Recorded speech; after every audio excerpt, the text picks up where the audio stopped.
picture of it. My status update was, hey, boat's in the water, check it out. Facebook picked up my status update. It saw that there was boat in the status update. And within an hour, I was getting Facebook advertising on the right hand of my screen trying to sell me boat covers. What's great about this type of technology with advertising, and you talk about being able to really do targeted marketing, in this case, they were able to geographically target where I was and have boat cover companies that are within the region market to me. So you're able to geographically target. And then you're able to target many of the other demographics, such as age and male or female, but all those demographics that matter. But in this case, they were able to target my lifestyle and things that were important to me. Think about all the things you share on your Facebook profile. You're into hiking and biking and, romantic movies, whatever it may be, that we share about ourselves in our Facebook profiles. Well, in this case, companies are able to market your likes and dislikes with their type of product. So as you try to stretch your marketing dollar, and none of us have budgets that are unlimited, think of the opportunities there are to specifically target segments of the population with the product with your product or service that would be extremely relevant to them. As in the past, we took out a TV ad or a radio ad or a print ad, and those are still important, but maybe only 5 or 10% of those audiences our product or service is relevant to. In this case, almost 100%, or at least a very high percentage of the people you're marketing to, would be in the game to consider you. So what opportunities await us? It's really a terrific thing. And businesses are building communities on Facebook. And a lot of people are probably on this call right now because you're trying to figure out, how do I move the needle? How do I monetize it? How do I make it work? Let's look at the example of Disney World. I have 3 little kids and still own a business, and then I was crazy enough to take all 3 of them to Disney World in February. And I have my kids are 6, 3, and 1. So obviously, my wife is Superwoman, and I tagged along and tried to help. But it was a great experience. And before we went on the Facebook page for Disney World, and at the time we took this snapshot, they had over 1 million fans. And I learned all about the Bippity Boppity Boop Salon, which took practice to say and not stumble on that, everyone, just so you know. And I learned about this great experience and why I should spend a couple $100 per girl so they get dressed up like a princess in the Cinderella castle. And I watched all the comments from the parents. I thought it was the most amazing thing in the world. And fortunately, I was in a position to do it. We did it. The kids had a great time. And I, of course, posted on Disney World's Facebook page saying it was a great thing. Do it for your kids if you can. But I was able to do enormous research on their Facebook page and get a taste of what Disney World was like and the things to do. The only time I went to their website was when I wanted to see what the hotel looked like. Everything else I found out through social media and other channels. So really a great case study in how a Facebook page can be monetized, because they sold me on their Facebook page.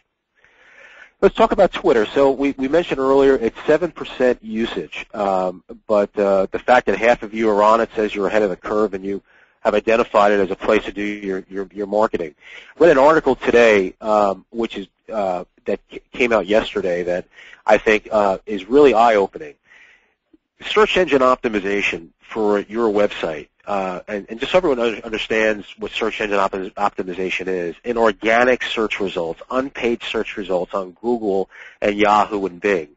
When someone types in your service or product or even your company name, you want to be in top search results when they search your company or for your product or service.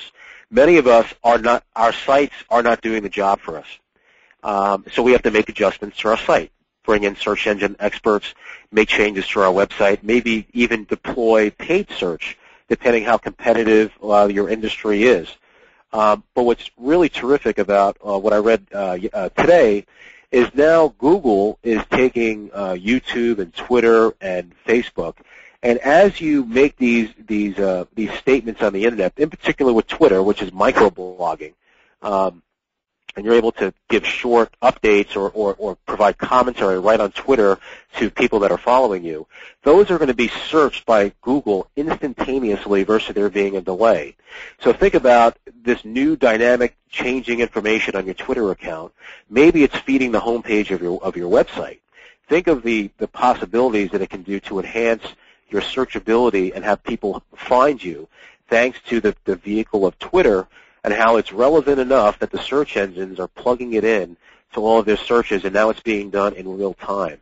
In fact, I challenge everyone to search your name on the Internet. Just type in your name on Google or Bing or another outlet, and see on the first page if your Facebook or Twitter account is one of the first things that comes up about you.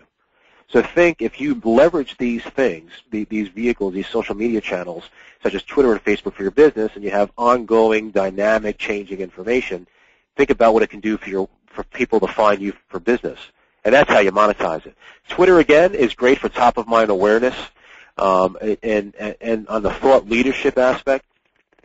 If you're, just to define thought leadership for everyone, if in your industry it's good for business, let's face it, when a newspaper quotes you about your industry and what your opinion is, or if there's an emerging news story, and because of what you do for a living, you're quoted by journalists, that really is tremendous credibility for your company.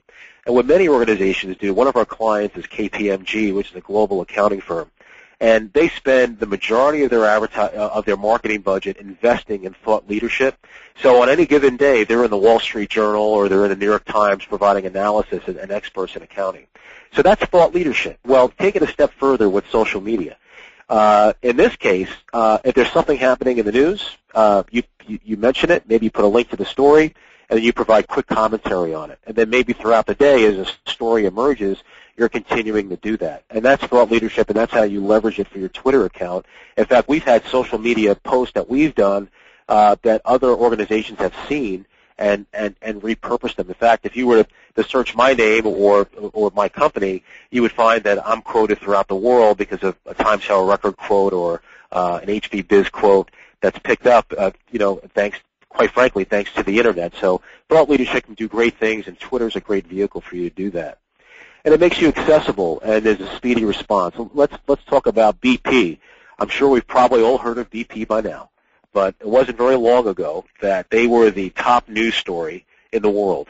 It was a PR crisis of a magnitude that I'm sure no company has seen in recent years. And as this story was evolving, what happens in PR crises and in crisis communications, if you're not an active participant in how the story is shaped, the reporters will get that information someplace else. And when you're building a big project and you have opposition, or if you're a company under crisis and not everybody's your friend, they'll define your project, they'll define your crisis for you with the news media, providing they have some level of credibility. So during this crisis, there was an enormous misinformation out there. Major news channels were reporting, certain beaches were closed, don't eat the fish here, there's oil here. And what BP was doing on a very proactive basis, they were using their Twitter account to say, no, that's not true, here's the real information, click here for a link to our website with this intel. And that's how they use Twitter to counter misinformation during a PR crisis. I think this is one of the best case studies I've seen. And BP got enormous criticism of how they handled that PR crisis.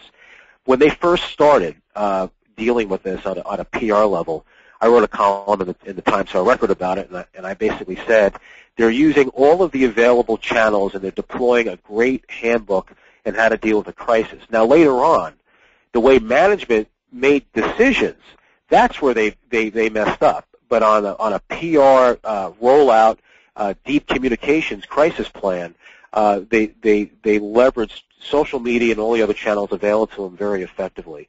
And then we saw the paid ads. They had the employees that were standing there saying, this is my BP, our safety, our environment is important to me. They used paid and unpaid channels, and they did it as effective a job as they could have considering the circumstance. So that's Twitter. Blogging, just so everyone understands, blogging is where you have a blog site, a mini website, where you're able to provide commentary and follow news, etc. And it's really evolved over time. There are less reporters at newspapers today than there were 10 years ago. And that means that there's more opportunity for more in-depth coverage. And what that means for your company is that you're able to shape the news in your industry and provide analysis. And what's happened today is that this type of thought